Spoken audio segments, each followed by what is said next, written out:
Hello everyone. In this video, I will show you how to move your Roomba Home Base. Yes, you can move your Roomba Home Base to a new location in your home.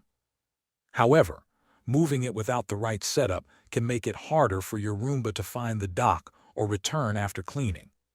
First, place the home base on a flat, hard surface near a wall.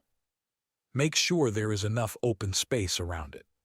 Keep about 1.5 feet of space on both sides and around 4 feet of clear space in front of the dock.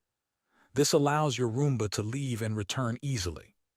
If you use a newer Roomba model, such as the I, S, J, or Meter series, moving the home base can affect the robot's map. After moving the dock, place your Roomba on the new home base and start a cleaning job.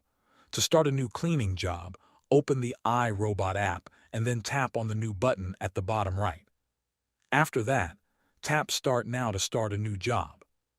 Once the robot completes a cleaning cycle from the new location, it will learn the new position and update the map.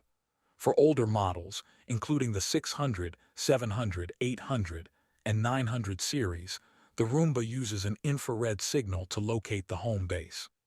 For these models, keep the dock in an open area where the signal is easy to detect. If you have a multi-floor home, you can carry your Roomba between floors. However, having an extra home base on another floor can make charging and cleaning much easier. Thanks for watching.